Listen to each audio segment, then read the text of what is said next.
Coming up on Chasing the Natty, we recap the Kings Classic Draft and show you who we drafted for this upcoming season.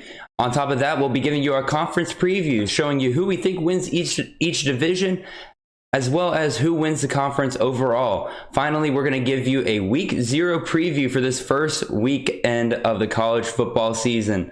Let's go.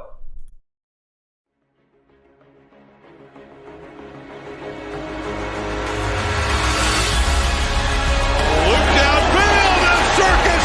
One-handed catch is made. Jones goes to the end zone. Oh, what a catch! Devontae Smith. Touchdown, Alabama. Watch out for Mr. Robinson. This kid is going to be special and is already flashing. This is Chasing the Natty, a college football fantasy podcast. All right, and welcome back to Chasing the Natty, a college football fantasy podcast. I am Xavier Hood, your host, along with my co-host Jared. Our @s are CFF Jared _Jared and CFF _Xavier on Twitter. Make sure you follow us everywhere on social media platforms. But as you've heard in the beginning, we have a lot to discuss. We've been on a hiatus for a little while. It's been the summer. We've been enjoying ourselves. Not too much going on for college football, but now we're getting real close to the start of the season. Week 0 is upon us. To believe this week is week 0. Do we have a game on Thursday or no? It's all Saturday games. All Saturday games this week. So we do have a nice little tease for the college football season coming up. There are a few good games. We're probably going to watch all of them anyway because we've been craving for this for a while. So without further ado, we should get into the show. How you been, Jared? You want to start off with what's been going on? Yeah, no, it's been great. Again, I've been doing so many drafts. I've been setting up so many leagues. I've been doing the conference only leagues. I did one Power 5 draft. I've done I'm finishing up a Group of 5 draft today. Yesterday we did I did 2 home leagues yesterday. Xavier, you're in one of those as well. That was fun. That's gonna be a fun one. And we face off week 1. I don't know if you saw. We get to start off with a bang. So again, I've been having a great time and everything. And in addition to that, we've both been moving.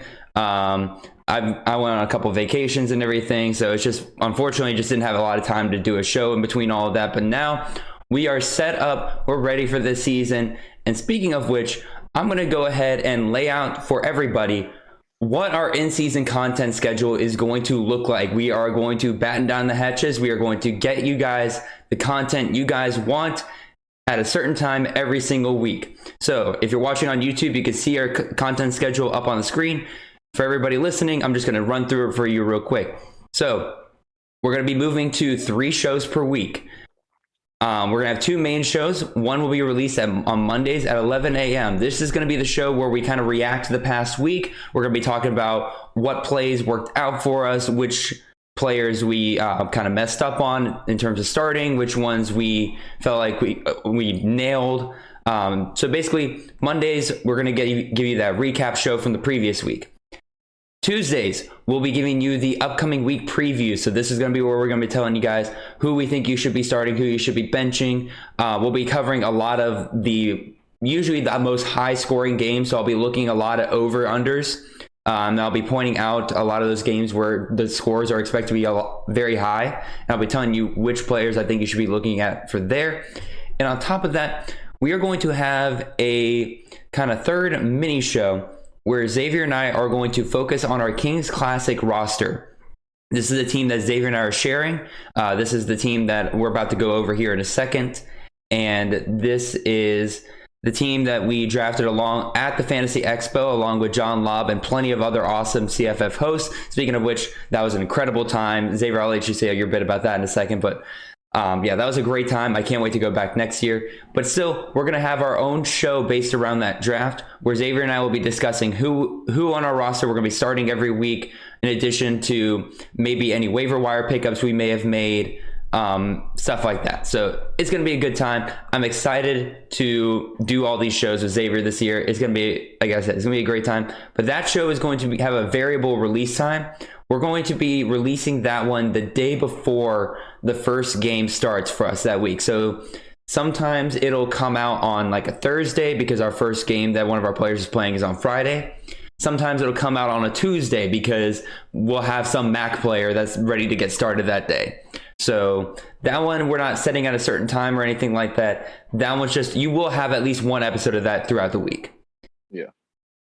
Anything you want to add here, Xavier, or are you ready to move on to the Kings Classic? Move on. I'll talk a little bit more about the Kings Classic when we get over to the next slide. Sounds good. Our listeners will explain. So yeah, like Jared said, me and Jared participated in the Kings Classic League for fantasy football, hosted by John Lobb, but with a slew of other fantasy football industry experts. If I can name a few mentions off the top, I remember Eric Froton being there. It's hard to forget Froton. Yeah, CFF winning edge. Oh gosh, why am I forgetting?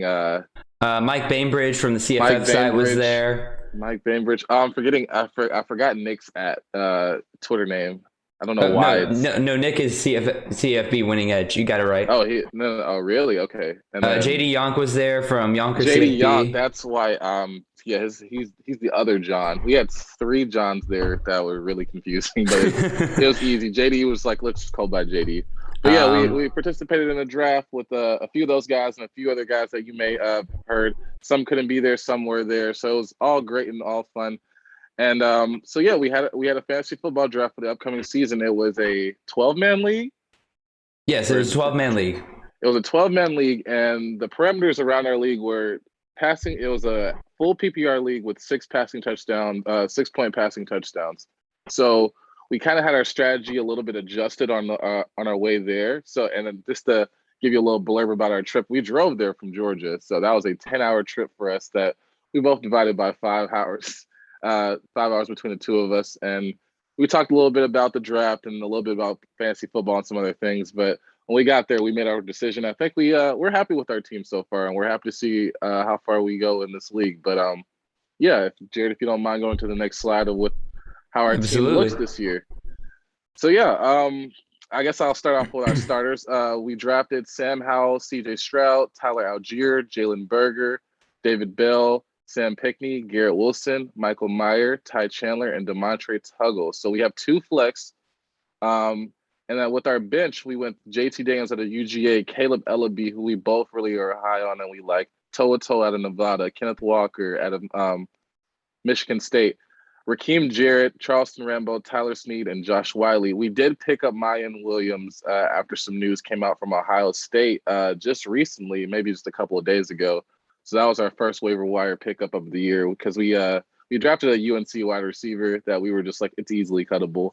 But, we had drafted Bo Corrales with our last pick, and even I looked at Xavier and I said like, it was definitely a pick that we had several guys that we were looking at and we're like, no matter who we pick here, they're probably the first person we cut for a higher upside pick. And once I saw that Mayan Williams is a possible RB1 to start Ohio State for the season, I'm like, you know what? What if he holds on to that? Yeah. If we're able to just pick up the RB1 for Ohio State right now, I saw no reason why not to just go ahead and add him to our roster. He could be cut in like 3 weeks because, Travion Henderson, everybody loves him. And then Master Teague. And it could be running back by committee. So you're right. Again, that's why I'm not planning on starting Mayan Williams week 1. I just want to see. But I'm just saying I don't want to fight him on the waiver wire the next week if he is that RB1. Yeah. So anyway, some of the other guys that I think we should talk about. So Xavier, we drafted David Bell in the first round, but that wasn't who we were aiming for. No. You want to talk about that there? Yeah, we had if I remember correctly, we had the 7th pick of the draft. And on the ride there, I kind of figured with the 6-point passing touchdowns, quarterbacks, we both came to the consensus that quarterbacks would go early. We all knew, Malik Willis, number 1, Matt Corral would probably go 2 or 3. Spencer Rattler would be off the board. So we were kind of eyeing DJ at that spot, DJ Uiagalelei. Nailed it. There we go. Been working on that for a while. Yeah, so we were targeting DJ at that 7th spot. We were thinking he could possibly fall. And I think he went at the 5th spot in our draft. So we were kind of thrown for a loop for a second. But we knew if we could get one of those premier wide receivers, we would be set because, though there's only, and for me and Jared, there's a top tier wide receivers. There's two top tier wide receivers that we will be willing to take in the first round. That was David Bell and Keyshawn Boutte out of LSU. And we were higher on David Bell, so he went as our first wide receiver, and he was the first wide receiver taken. But we knew we could get good quarterbacks later on, probably in the second or third round. So that was kind of our thinking towards that. I'll let Jared speak a little bit more because I believe we went Sam Howell as our first quarterback. Sam Howell is where we went next. And again, 6-point passing touchdowns. There was no reason not to try to hit a QB early, especially one of these top guys. So we went for Sam Howell. This is going to be a guy who has rushing ability. He's not a statue in the pocket. He can't break out, can be used along the goal line to get a rushing touchdown. So he already has that ability. But this man is going to be a Heisman contender this year. He's going to be throwing a ton of touchdowns, especially with Javonte Williams and Michael Carter out of the way now. I think they go a bit more back to passing than they had in the past, or than they did last year, because last year they could rely on Williams and Carter. So I guarantee you that a lot of that offense is going to be funneled through Sam Howell. And I guess I'll go ahead and talk about one of our later running backs. We did grab Ty Chandler because we did just want to go ahead and solidify this offense. We wanted to make sure that no matter how they scored each week, we were going to get a piece of that. And also, Ty Chandler is plenty good as a receiving back, so I imagine that we'll be able to stack him with Howell and make sure we get plenty of those touchdowns that way. Some of the other things, we actually got another stack here that I want to point out. So we grabbed CJ Stroud. I think it was fourth, fifth round. We hit him early. Let's see. I think we got him maybe third. No, we did go. Yeah, we once we saw 6-point passing touchdowns, we were like, alrighty, we need to hit two of these top quarterbacks. And again, CJ Stroud recently named the number 1 quarterback at Ohio State. I think we're very solid at quarterback. I don't think we're really going to need to switch these guys out very often until their bye weeks. Speaking of which, all right, anyway, I'll talk about the stack we got with him. We also grabbed Garrett Wilson, I believe, fifth round, was it? Fifth or sixth round, yes. Fifth or sixth round, I believe. So we have that stack now. Xavier and I both definitely like Wilson a little bit more than Olave, although they're both going to be fantastic this year. Yeah, I will say this, my heart says Wilson. I love Garrett Wilson as skill set. I love receivers that are big body and that can go one-on-one. And not saying Chris Olave can do that, but I feel like Garrett Wilson's more that physical receiver. But my mind is like always, Chris Olave. I think in my mind, I'm like, it looks like, Chris Olave is the better receiver and probably will get drafted higher in the NFL and stuff like that. It may have a better season. For me, you can't not bet on talent. And I think Garrett Wilson does have the higher talent than Chris Olave. Again, Chris Olave would have been a first-round, second-round wide receiver last year in the NFL draft. He came back for a reason. I have a feeling they're going to be feeding him plenty of targets because otherwise there was no point to him coming back. I think that I think you can't really go wrong with either one. The biggest concern you have is just them splitting targets throughout a game. Yeah. But if they're putting up big numbers and touchdowns what we're expecting Ohio State to do to the Big Ten, then at least, both of them can have touchdowns. It just all depends on the week. Mm-hmm. I would definitely agree. So, Xavier, do you want to talk about our RB situation here? Yeah, our RB situation, we were kind of, I'll be honest with y'all. I'm not going to lie to our listeners and deceive the viewers. We were a little bit shaky about our RB situation. We kind of strayed away from RB for a while, and we started seeing that RBs were being valued a little bit higher than we would normally see. And we kind of forgot in our minds that this is a PPR league. And so we kind of forgot about those big name receiving backs or Rashad White or Jaron Ely or some other names that I'm probably forgetting right now. I can't think up the top of my mind. But Tank Bigsby. Tank Bigsby as well, because he's going to be a big part of that offense, probably the only part of that offense. But he was going first or second round, so there was no way we could get him. With the RBs that we got, Tyler Algier, it's a great back because with BYU, there's a lot of question marks and a lot of uncertainty this year. We don't know what BYU is going to look like without Zach Wilson. And let's see, Dax Milne is gone as well, too. You have Gunnar Romney is still there. I guess we don't even know who the starting quarterback for BYU is going to be. I believe they're actually announcing that today. Great. We will know by the end of today. Romney and some other guy, I guess. Jaron Hall, I believe, is his name. Jaron Hall. Okay, but Tyler Algier it's a weird story with Tyler Algier. It's like he got a lot of touches last year and a lot of touchdowns and a lot of yards, but we have to put context around this year. Last year was a COVID year, so they only played select games against select opponents, and it was kind of an easy schedule until that Coastal Carolina game. Now this year they do have some tough opponents. I believe they play USC, Boise. They play Utah again. Yeah, Utah again. So it will be a tougher slate for BYU, and that could pose as a problem for Tyler Algier. If he has the talent that he displayed last year, then that won't matter. He'll get the touches. He's probably going to be BYU's number one option, along with Isaac Rex, if their quarterback situation is pretty decent. Or it could have another Zach Wilson type year where we just have a quarterback come out of nowhere and we're just like, wow, we did not see this coming. I mean, I'm also going to add in here, they did lose their offensive coordinator to Baylor, I believe. Ooh. So they like there's a reason why people aren't hopping back onto the BYU offense this year. Okay. And that's probably the biggest reason why. Because if you still have the offensive coordinator, you could still believe that Tyler Algier was going to, like, I think if they still have the offensive coordinator, Tyler Algier would probably be like a top 24 back this year. I don't think he's going. With offensive coordinators, I mean, like, I think a good foundation to an offense is a good running back. And I think, every offensive coordinator is going to know that, even with the movement of like spread offenses and stuff like that, kind of like moving away. I mean, you make a great point. I agree with you that with this new offensive coordinator, they're probably going to establish more the run game than they will the passing game, especially since they don't know who they have a quarterback yet.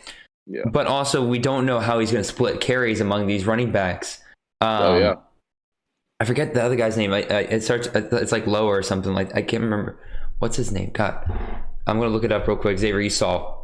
Yeah, but yeah. So obviously, as you can hear us now, we have a difference of opinion with BYU. But we came to the consensus that Tyler Algier was a good enough talent, and the production that he had last year was worthy enough for us to draft him.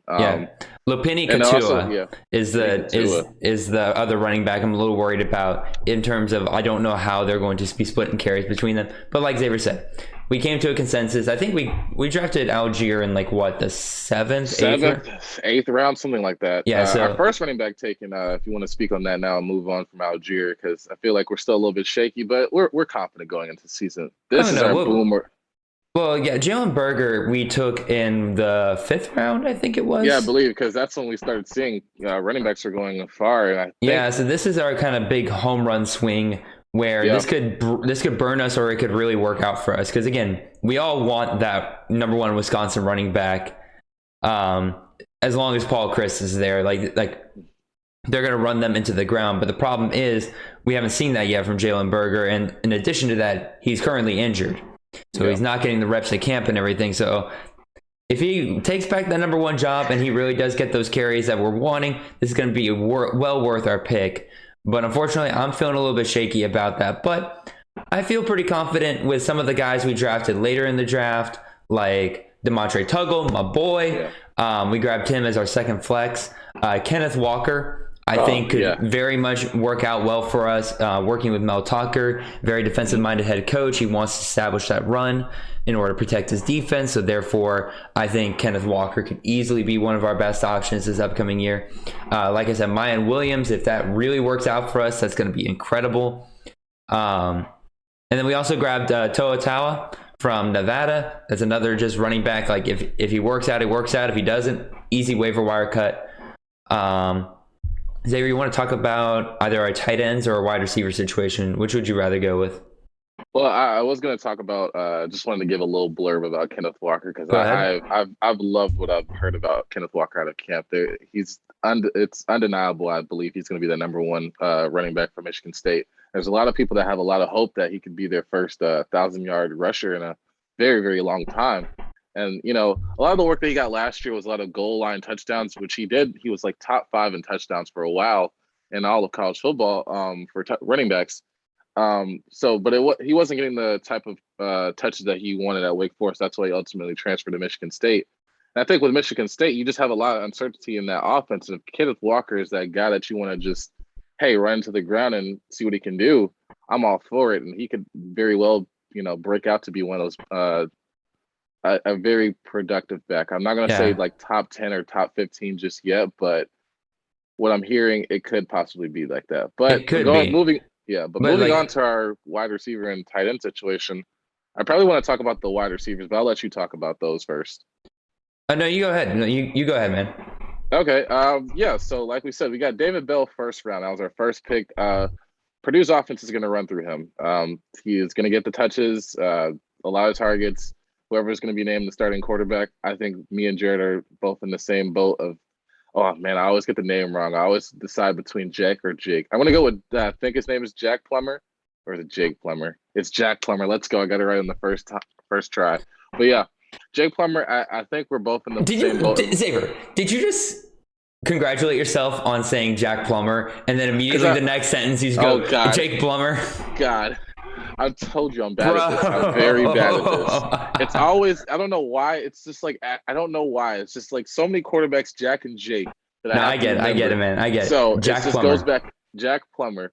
But I think we're both in the same boat of like, we believe that Jack Plummer is going to be the starting quarterback of Purdue. And I think it doesn't even matter because like O'Connell is great with David Bell too. We've seen half of the games with Plummer and the other half with O'Connell, and they still produce with David Bell as their best receiver. So either way, but I would rather have Plummer because if I can pick up Plummer on the waiver wire for, a couple of my other leagues, then that would be great as well too. But that's neither here nor there. But yeah, and then we went on with Garrett Wilson, top receiver. He could be 1 or 2 at Ohio State. So that's always good. Ohio State receivers are a good premium next to Alabama or LSU, depending on the year. I think this year is probably going to be Ohio State at that number 1 for wide receiver U. So then we went Sam Pinkney out of Georgia State. Georgia State is a very interesting team every year. You don't think of Georgia State as a big football powerhouse program, but they're slowly but surely coming along and making their way in their conference. Cornelius Brown IV is not a bad quarterback for a lot of deeper leagues. And Sam Pinkney is his number 1 receiver. And also you have I'm going to say his name wrong. It's Destin Coates, not Devin Coates, as the running back as well too. So they have a pretty balanced offense, but Sam Pinkney is definitely that number 1 receiver. I'll let Jared talk a little bit more about our receivers on our bench depth, but yeah, that's mainly it for our receivers. Yeah, no, again, I'm very happy with our receiving core. And in addition to that, we also grabbed Michael Meyer, tight end. It's probably one of Xavier and I's favorite tight ends, especially in that second group of tight ends that tend to go off well after Cole Turner goes off.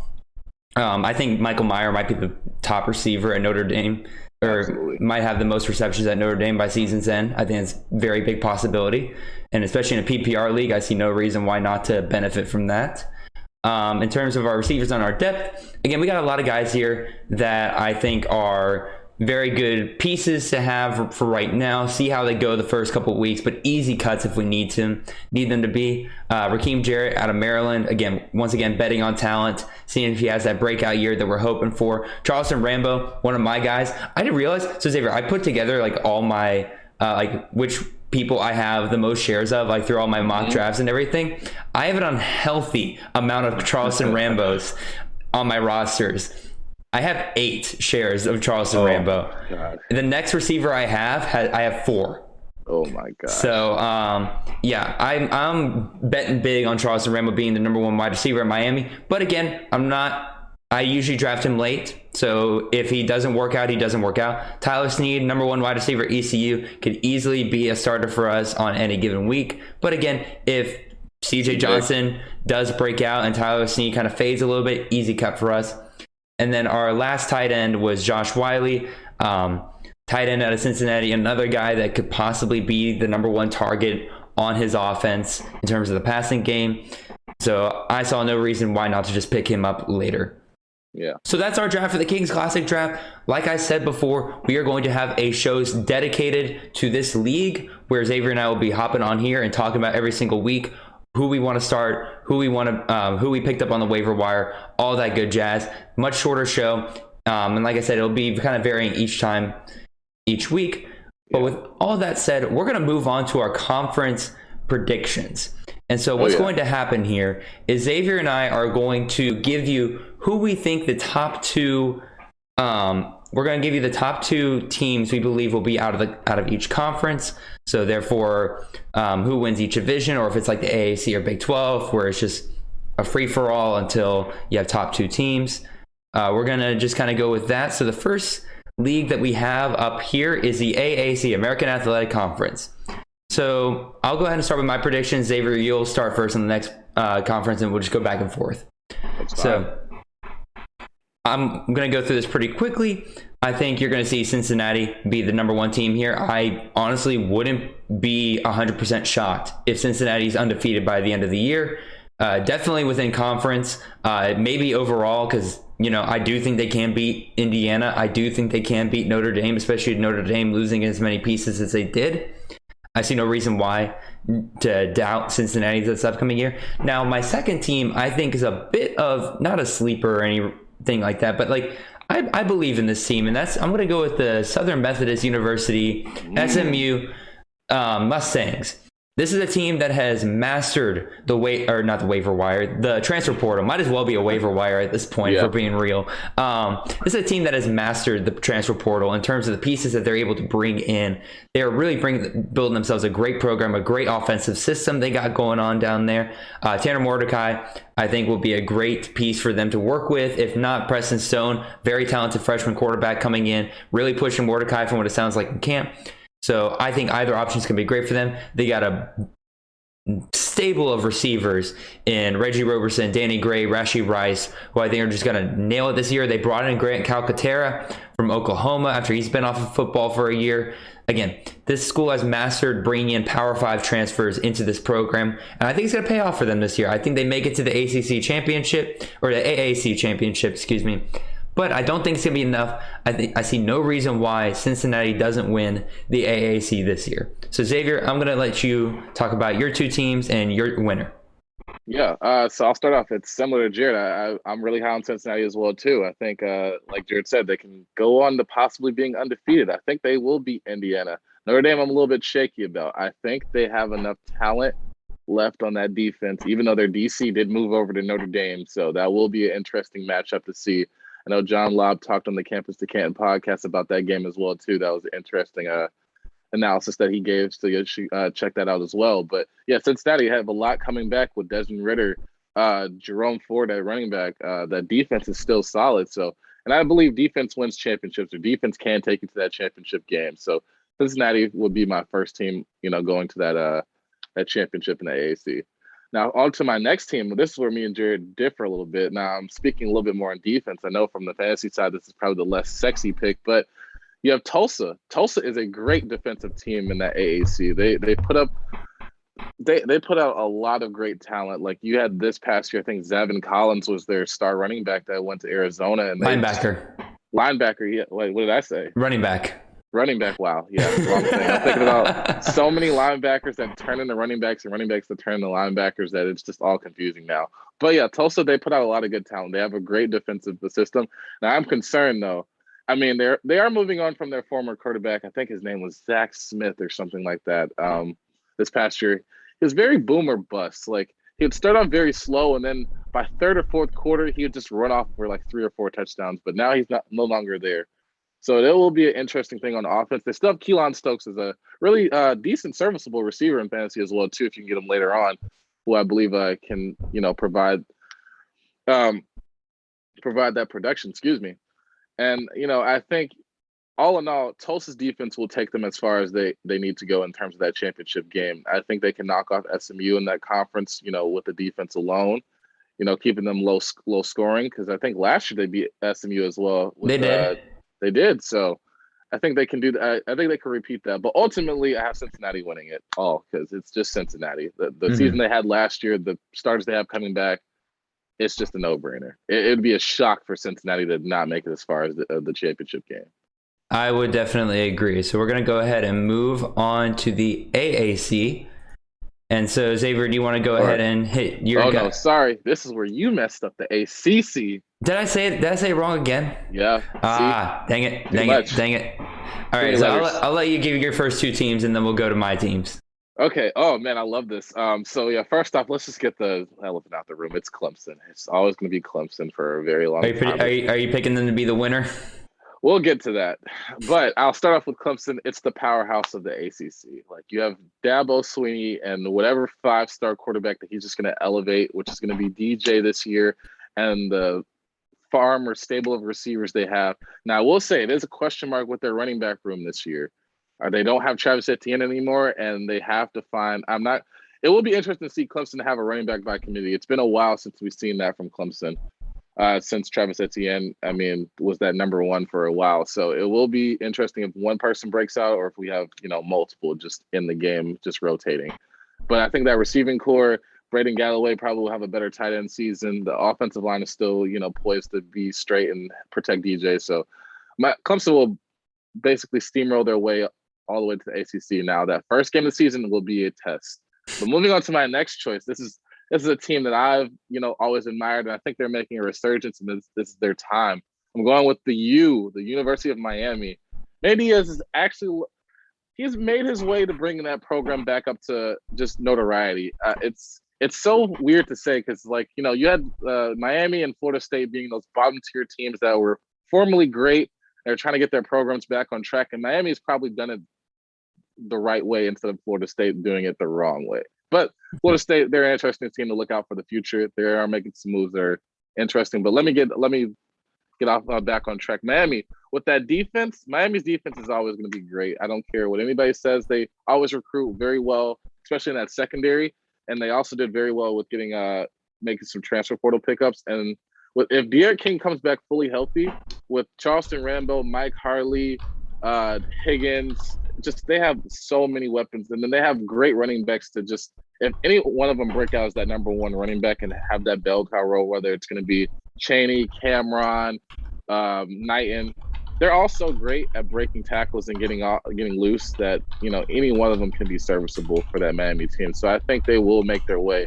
I know it's not the greatest pick to where a lot of people may see UNC, but I feel like UNC lost a lot of dynamic players to get them that way, and they're just a few pieces away. They're moving in the right direction, though. Oh yeah, I definitely agree. And again, I don't think Miami's a bad pick here at all. We'll go ahead, or excuse me, real quick. You got to pick your ACC winner. My winner, it's Clemson. It's still going to be Clemson. God, it pains me to say it, but it's going to be Clemson. Yeah, we'll go ahead and move on to my guys. I got Clemson in the ACC championship. I got them winning as well. I'm not gonna sugarcoat it. They're still the powerhouse, like Xavier said. I'll go ahead and talk about who I'm picking to join Clemson in the ACC championship game. I got the UNC. I got the Tar Heels. I really think that Sam Howell in his third year this year, he's got a lot to prove. He's looking to be that number one pick in the NFL draft next year, or at least the first quarterback off the board. He's got a plethora of receivers, even though Daz Newsome and De'Ami Brown both off to the NFL. I think Josh Downs is going to be incredible for them this year. Joffrey Brown, De'Ami Brown's little brother, is said to be just as good, if not better, than De'Ami Brown. Bo Corrales is always going to be that reliable wide receiver. I think he's got plenty of weapons to work with. Ty Chandler brought in from the transfer portal. I think he's got. I think they got running back figured out. Freshman Caleb Hood is now said to be the RB2 there, so he kind of provides a change of pace back in terms of Ty Chandler, because Ty Chandler, he's kind of quicker, more receiving back, and then Caleb Hood is a bruiser. This is just a big boy that you can just run into a defensive line and hope he gets you three yards in a cloud of dust on a 4th and 1. But yeah, I think they're going to be fantastic this year. Their defense is going to be improved, and I see no reason why they don't make it to the conference championship over Miami in the Coastal. So we'll go ahead and move on from the ACC. We're going to go on to the Big Ten. Let's go. So first things first, it's Ohio State in the East. I see no reason why not. They're not slowing down on recruiting. They're not going to slow down for anybody in that conference. I don't really see them losing a game in the Big Ten this year, as far as I can tell. I need to look into that schedule just a bit more, but even still, I would be shocked if anybody got close. Maybe Penn State if they make a resurgence, but as far as there's a pipe dream of Indiana. I would love to see Indiana knock off Ohio State. They were close last year, but that defense is going to be better. I see no reason why not to bet Ohio State to make the championship. And the other team I'm going to go with is a bit of a surprise to most people, but I'm going to go with the Iowa Hawkeyes. Bringing back a lot of good pieces in terms of their offense, bringing back their starting quarterback. Tyler Goodson is going to be great for them and everything. I think they, out of all the teams in the West, they probably just had the least question marks. They bring back a lot of their production from last year with that, that extra COVID year. A lot of seniors are able to return, and I would not be surprised if the Iowa Hawkeyes make a run to the Big Ten championship. With all that being said, though, regardless of all of it, Ohio State's probably still going to win the Big Ten this year. So, Xavier, who are you picking to make the Big Ten championship? Yeah, I'll kind of copy your answer with Ohio State. I won't speak up, but you kind of got everything with Ohio State that I was probably going to say. They're just a powerhouse. I don't see them losing a game this year. It'd be shocking if Penn State does make a resurgence. That would be a great game to see. But going on to my next one, I'm going Wisconsin. I'm going to Wisconsin to challenge them for the Big Ten championship. I think a lot of people wrote off Graham Mertz for that COVID year. And we've seen a lot of athletes, they get COVID and they're not the same. But we saw from that first game that Graham Mertz has talent. And I think he can lead that Wisconsin Badger team to the Big Ten championship with Jalen Berger or whoever they have at running back with the impressive O-line they always have. And I think Wisconsin can be a formidable challenger. I was debating between Iowa and Wisconsin for a while, but I feel like you just need to have that. You have to have that dynamic. Just something about your team has to have that dynamic player or just that it factor of making it to a championship. Iowa just screams not mediocrity, but you're so close, but you're just not there yet. So who you got winning Big Ten? Big Ten is still Ohio State. Yep. Surprise, surprise.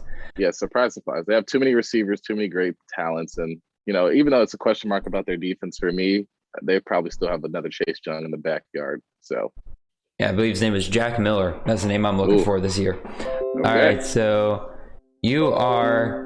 Why am I getting notifications right now? Anyway, moving on to Big 12. Xavier, I'll let you do your guys first here.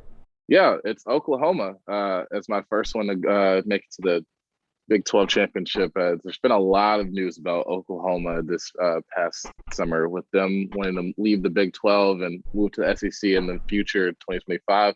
But we're sticking to the now. Oklahoma's still in the Big 12. They still have challenges ahead of them, but they've definitely improved from last season. Spencer Rattler is more poised in the pocket. He's going to grow as a quarterback. He's definitely prepared for for a breakout season of 3,500 yards passing or something like that, and a lot of touchdowns with the receivers they have. And their defense actually did get a lot better. Their defensive coordinator is definitely probably their bright spot of the past few years of what he's done with that program. Now, can he do it in the big game? Can he, can he win the Big 12 and make it to a playoff game and, win some games and have those guys ready? But just for the Big 12 strictly, they'll be fine. I think it's Oklahoma. Now, on to the next one. Iowa State, which a lot of people, are finally starting to recognize. I was one of those non-believers last season at the beginning of the season. Yeah, you were. Jared brought me along the way to help me see the light. They're returning a lot of starters from offense to defense. So Breece Hall, number one running back, I guess, for a lot of people this year. Maybe not too many people, but still, I think he's majority, probably the second overall pick. You still have Brock Purdy, a serviceable quarterback, great receiver, decent receiver weapons, but it's mainly because of that defense they're going to get far. But in the Big 12 championship, I think it's still going to be Oklahoma. There's too much talent that's just going to override them. I don't think it's going to be like last year where there was a few questionable plays, a few questionable calls made by the referees that kind of gave Iowa State a unfair chance. But ultimately, I think Oklahoma will just blow them out this year. I don't think it will be close. So I have the exact same matchup that Xavier does. I got Oklahoma. I got Iowa State. I do think Texas will probably have something to say about that this year. I don't think they're going to be headed for an 8-4 season or a 9-3 season or anything like that. I think they're going to be plenty good, right back into the conversation. This is not a thing about saying Texas is back. We're not on that train. Me and Jared are never on the Texas is back train. Never on that train. But regardless, I do have a different winner. Mm-hmm. I'm calling the Iowa State Cyclones to have a magical year and to win the Big 12 this year. Now, here's a caveat. I do think Oklahoma makes it through the Big 12 undefeated into the conference game. I think this is where they slip up. I think Iowa State going into that Big 12 championship, knowing what happened last year, how close they were to having just such a magical year.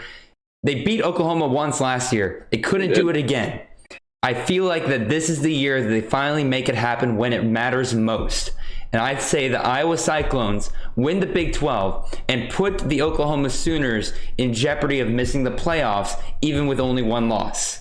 Now, I'll ask you this question. Now, you say they will put them in jeopardy. Do you think the committee will still put Oklahoma in if they lost? No, that's what I'm saying. I think it depends on what's going on with the rest of the country. I think even with whatever's going on in the rest of the country, I think a Big 12 championship loss is going to be a big enough stand to not put you in. Now, if Iowa State went undefeated, if it's a close loss, I don't see it happening. Nah, I still don't. I think the committee would not put them in. Iowa State went undefeated and won the Big 12, then I'd be like, you have to put Iowa State in or somebody else that had a better season, I guess. But that's neither here nor there. We'll see what happens throughout the season. We're moving on to our next conference, which is Conference USA. So I'll go ahead and talk about my two teams here. So The first team I'm going to put in here is last year's champion, Marshall. I think they make it back again this year. They're bringing back Grant Wells. They got some pretty good options at running back. They got Xavier Gaines still there at tight end. I think they're going to be just fine. I think it'll be just enough to get them back into the conference. The other team I really want to talk about, UTSA. This is a team that surprisingly, when I went back in history and everything, this is a team that's been kind of right there, right outside of the conference championship talk for this conference. And I think they're bringing back too much this year in order to be ignored and for them to not make the championship. They bring back Frank Harris, who is a very good runner of a quarterback who's going to provide plenty of options for defenses to try to consider. Sincere McCormick is probably going to be one of the best fantasy running backs this upcoming year. I think he's going to be fantastic for anybody who has that. And then you have a duo of wide receivers in Zachary Franklin and Joshua Cephas, who I think are going to be awesome for them to use this year. So when it comes down to it, I think this is kind of a coin flip of a conference for the most part. But at the end of the day, I do think you will see UTSA as the there we go. You'll see UTSA as the champion of Conference USA this year. So Xavier, who do you have making the championship? Oh man, this is tough. I really didn't want to do Marshall like this. I only did not include Marshall because Brendan Knox was gone. I was like, I loved Brendan Knox last year, and I think he was a big part of that Marshall offense. But I can't believe I'm saying this. I'm going to buy into the Western Kentucky team. I think with what they gained through the portal and what they had in terms of talent-wise on the offensive side of the ball, with Bailey Zapp they got through the transfer portal, Jarrett Stearns that they got through the transfer portal, his little brother Josh Stearns, and then you have so many other receivers that I can possibly can't name right now. I think they're offensively poised to put up big numbers in a lot of those games that a lot of teams can't outscore them. Now, I will say I agree with you with this. I think UTSA, who's my other team that I have going to the championship game, they are returning a lot. Sincere McCormick is a prolific running back and will probably be one of the best running backs in college football fantasy.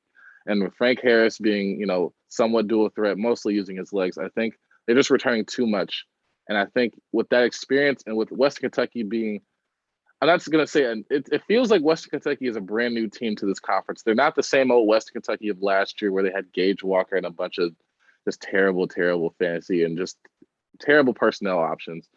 So I think, I'll go with the experience of UTSA and what they have and what they know they need to get done. So I think UTSA will ultimately win the CUSA. Fair enough. All right, so we'll go ahead and move on to the next conference as soon as I get my stuff in order here. Oops, what have I done? Hold up, technical difficulties. Don't worry about it. It's fine. All right, we're going to the MAC. We're going to the MAC. The MAC is back. The return of the MAC. All right, Xavier, you are up first. I started off. Okay, let's go.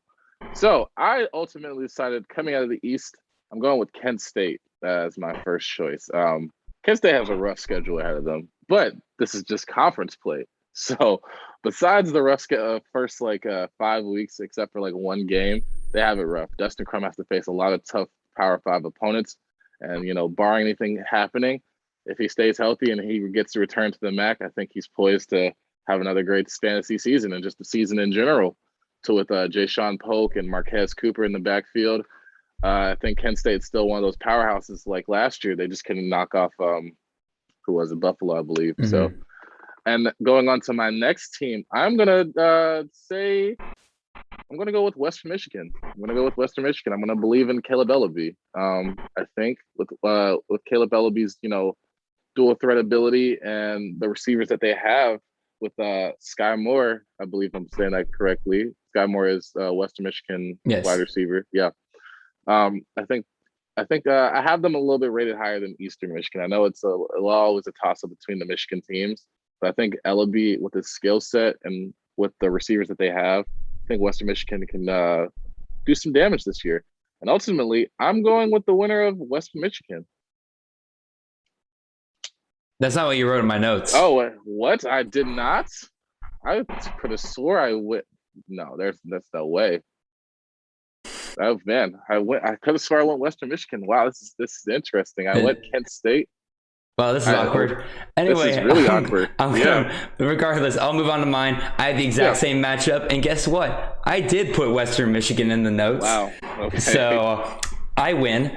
So I was like, why did I go Kent State? This is gonna be a fun game, conference weekend or conference championship weekend. I think it's gonna be a very, very fun team, or very, very fun game to watch. Lots of points scored in this game, but in a setting like this, to me, you have to go with a team that just has a little bit more defense that can get just that one extra stop when they need it.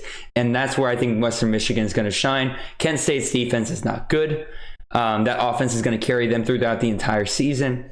And so I think at the end of the day, Western Michigan will be your champion of the MAC conference this upcoming year. So we'll go ahead and move on here to the Mountain West.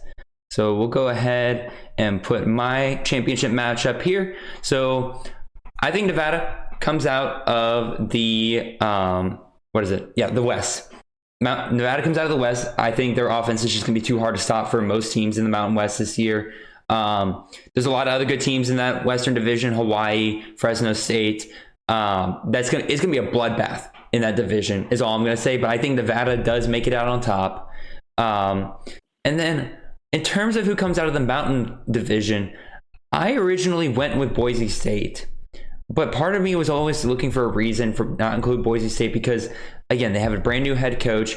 Brian Harson's off to Auburn. They bring back Avalos from Oregon. He was the defensive coordinator at Oregon, so I think they're going to have a good head coach, but I think it's going to take them a year or two to really get it going. Meanwhile, another team down in the Mountain Division is bringing back 97% of their returning production from last year. And it's a team that, once again, is just kind of right outside that cusp. And I do think that you will see the Wyoming Cowboys make the Mountain West Conference Championship this year. But at the end of the day, once again, I do think that Nevada is going to be too hard to stop on offense, and they will be the champions of the Mountain West this year. So Xavier, who are you got in the championship? Yeah, I have Nevada as well. I agree with you. Carson Strong is for that conference. I think Carson Strong's probably one of the, if not the best quarterback for that conference, and the slew of weapons that he has from Cole Turner to Romeo Dubs and God, I can't even name the other receivers. Yeah, he just has too much toe in the backfield as well too. Out. But I think we differ a little bit to where, even with the coaching change at Boise State, I think, the personnel that they still have with Khalil Shakir, at the helm of their wide receiver room is going to be too much for that Mountain Division. So I have Boise making it to that championship game, but I still ultimately have Nevada winning. I think that's fair. And again, I was very close to putting Boise in the championship because, again, that Mountain Conference for the most part, or the Mountain Division, is pretty weak for just the most part. So they could easily just make it back. So now we're going to move on to the Pac-12. So Xavier, I'll let you put your two guys in first. Yeah. So starting off, I have Oregon. So yeah, Oregon, Mario Cristobal has done a good job of recruiting. He's been a great head coach, even though that last season with only 6 games making it to the Pac-12 championship, it didn't feel like they made it to the Pac-12 championship. It was just a lot of just ups and downs of the season with everything going on with cancellations and things like that.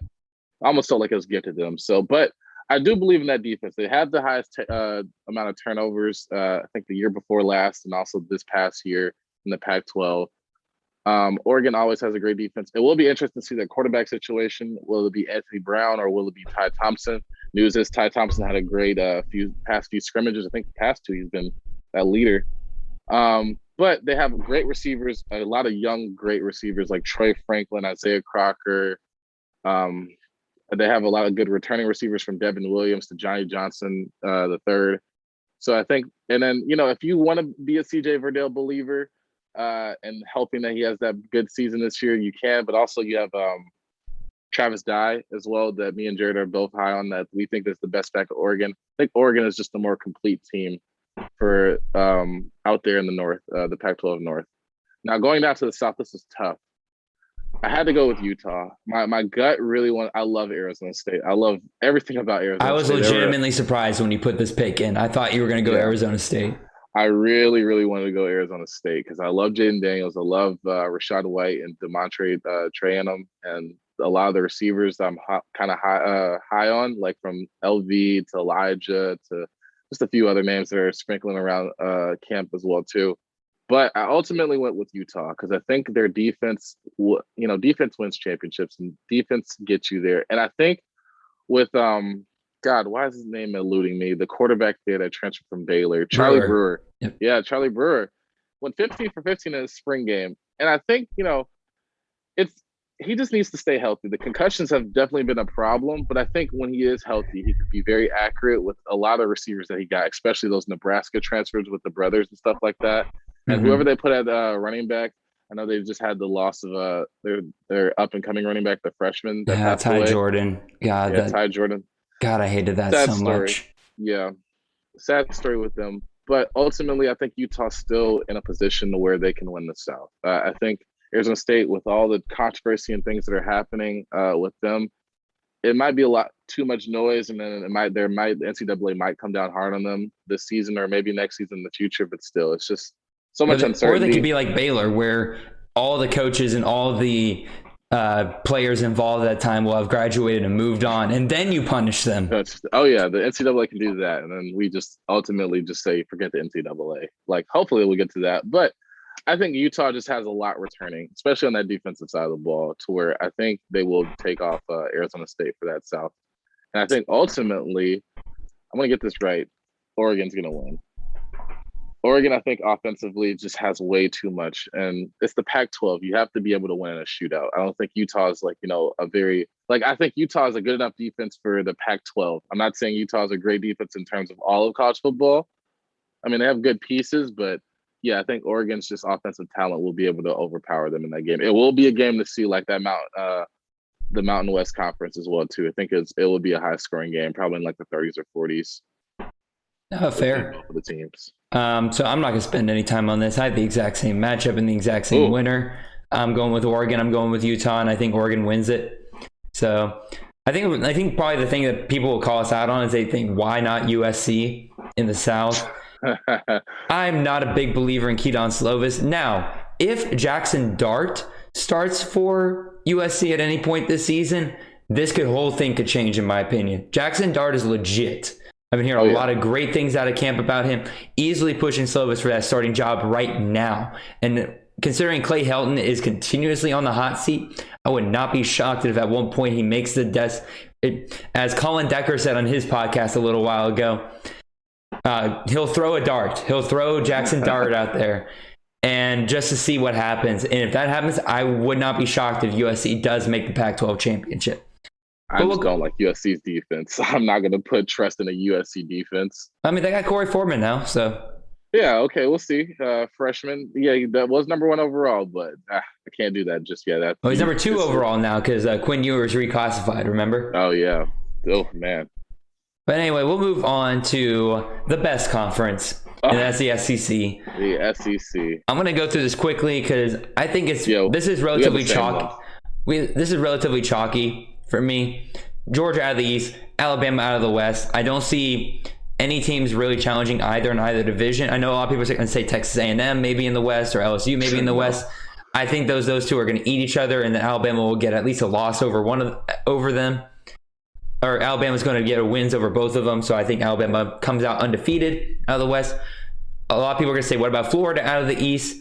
Yeah, even if Florida beats Georgia somehow this year, Florida has to face LSU and Alabama. Georgia does not. So Florida definitely has plenty of room to lose other SEC games. I just don't see them making it out unblemished like that. So I do think Georgia still makes it out of the East regardless of what happens in the cocktail party.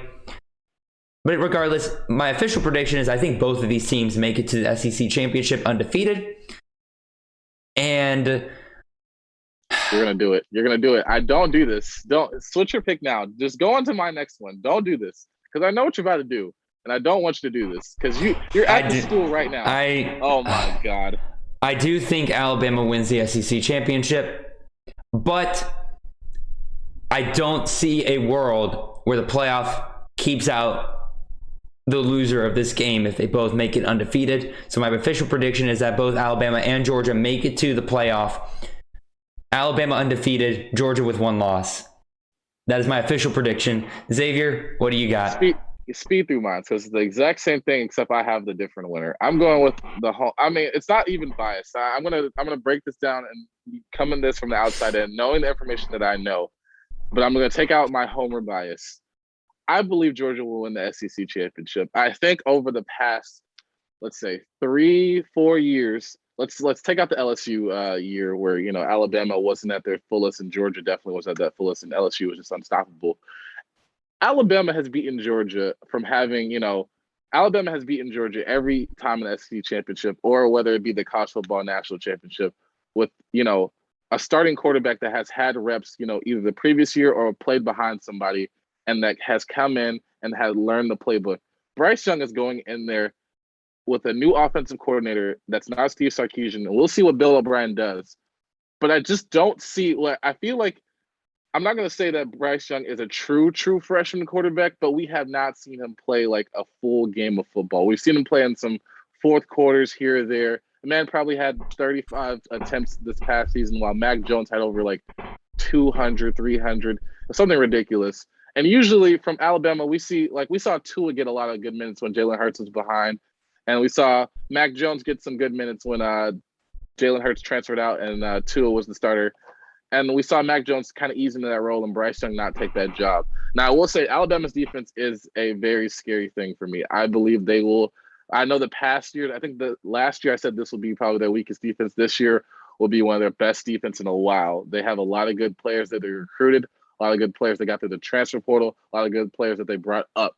But I think Georgia has done well on the offensive side of the ball from getting transferred from, if we can get Eric Gilbert healthy, if we can get Marcus Rosemy healthy, if George Pickens comes back by the SEC championship, Jermaine Burton, if JT Daniels is who we think he is, which I think he's still top 5 or top 10 in Heisman odds, and plays like he should, I think Georgia ultimately knocks off Alabama with, the stars that they got back, especially too. And our defense is no joke either. The secondary is a little bit iffy, but that front line, and also Alabama's running back room has question marks as well too. So I think Georgia ultimately wins. But that's neither here nor there. We'll see at the end of the season. It's a toss. Nobody's gonna blame you for going either way this year. Yeah. On paper, Georgia probably has the edge, but also I'm a broken Georgia fan, and I've learned don't underestimate Bama, no matter how weak you might think they might be. So, I'm not on the train of we want Bama. Like, I'm not asking for that challenge, but I know what we have up against, and I think our players will be ready by that time. So we'll go ahead and move on to our last conference here. The Sun Belt. So Xavier, who do you got in the Sun Belt? Okay, Coastal Carolina is my first team. I just want y'all to look at Coastal Carolina's schedule. It is probably one of the easiest, probably one of the top 3 easiest schedules I've seen in a while, next to Liberty, to where they play essentially nobody. Like, they should ease on their way with Reese White, Grayson McCall, Isaiah Likely, and that defense to just go. Basically, if they lose a game, I think they failed their season if they lose a game. This is their prime to have an undefeated season and make a great bowl game like they did last year. So I'm going to ask you, if they go undefeated through the conference championship playoffs? No, no, not with that weak schedule. No. Nah, fair. Nah, if they played like one premier opponent and one, like if they played a Notre Dame or if they beat off a Miami or UNC, then I'd be like, you're in the questionable area. But no, they're not doing that. So who else you got there? Then we have Louisiana Lafayette. I think even though they're losing Elijah Mitchell and Trey Ragas, that defense is still pretty good. Like people are. I'm not gonna say for the average college football fan. You look at these lower conferences or these Group of 5 conferences, you just say, "Oh man, Louisiana Lafayette, they're probably not a good team. I don't know anybody there."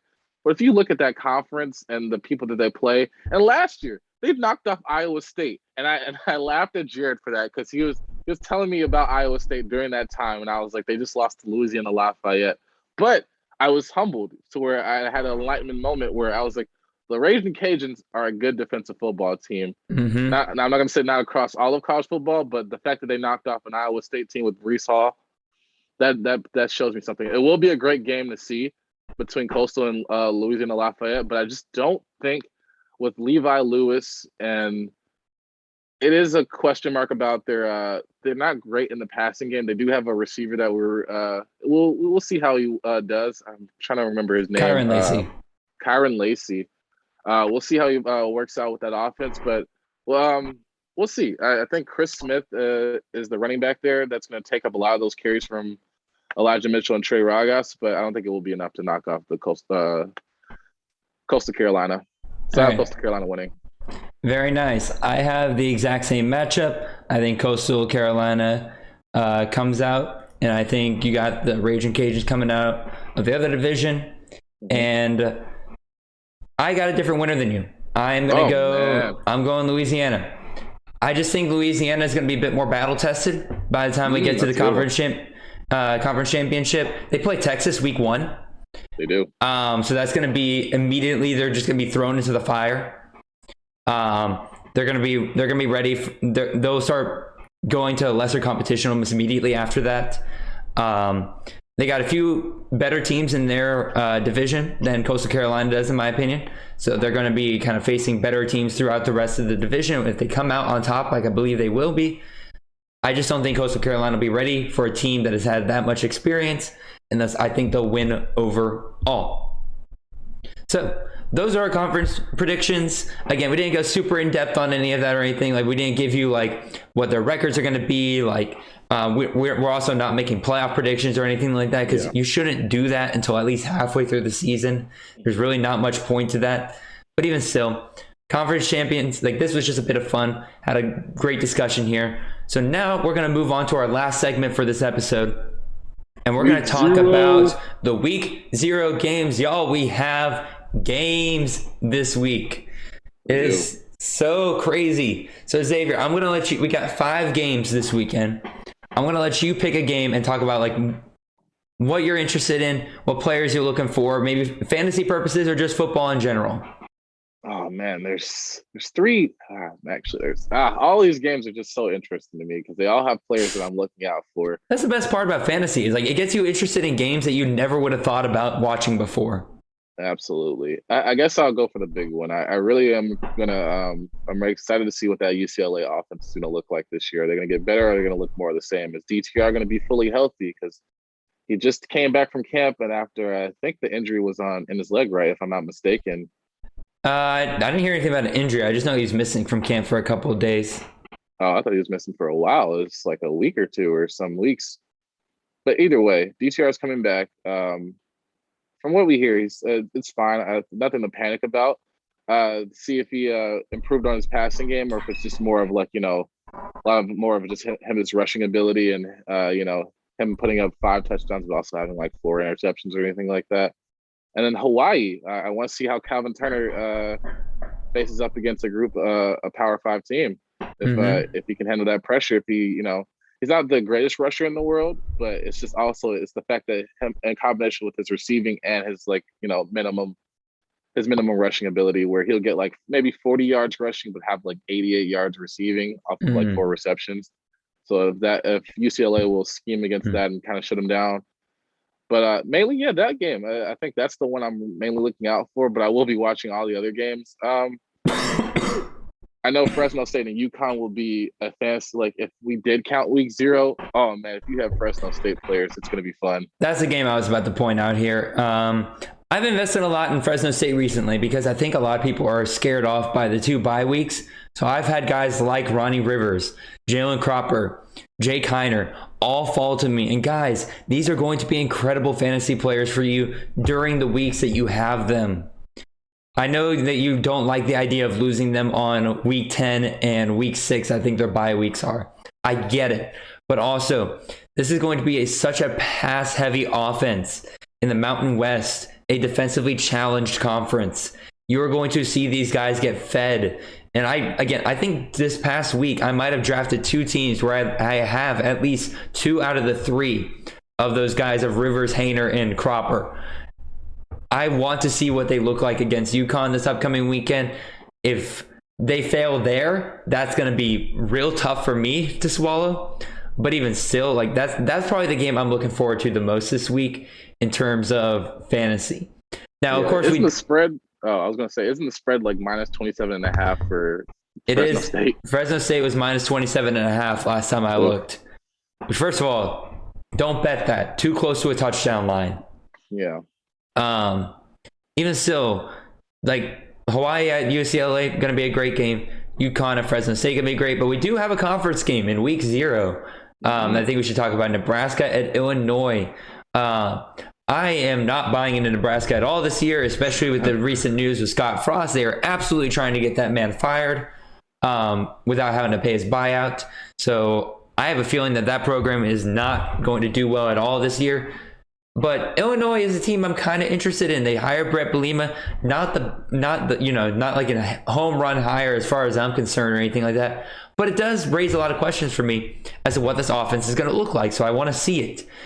Chase Brown is the running back there at Illinois. I have quite a few shares of him this upcoming year. I like what I've seen out of running backs in Brett Bielema's offenses in the past. So if he gets fed the rock constantly, it's going to be great. Another one of my favorite players, Luke Ford, playing for Illinois. If they do have, if they're relying on their passing game a little bit, Brett Bielema's offenses have typically used tight end in short yard situations and just peppered them with targets in the past. So if Luke Ford really is this, or as talented as we think he is, he's going to feast in this kind of offense. So that's the game. That's another game I'm kind of looking at here. So Xavier, anything else you wanted to add here? I will be looking out for UTEP. I did like what I saw of Deion Hankins last year, the running back from UTEP. It will be interesting to see if he can kind of produce the similar or even greater value than last year. He was a very serviceable waiver wire pickup for me last year. I didn't know anything about Deion Hankins, but he gets a few 100-yard games here or there, and I was like, we'll see what he does this year. So, and then San Jose State, I would like to see that offense. So, I agree with you. San Jose State's gonna be interesting because they bring back Nick Starkel, but they lose their top 2 wide receivers in Trey Walker and Gaither. So I think it'll be interesting to see if another receiver steps up there, like Isaiah Hamilton, Derek Deese. I want to see what his usage looks like. Tyler Nevins, their running back, see if he gets a bit more carries now that receivers are a bit more questionable than they had been in the past. I agree with you very much that could be a very interesting late night game to watch. With that, I think we covered all 5 games. Yeah.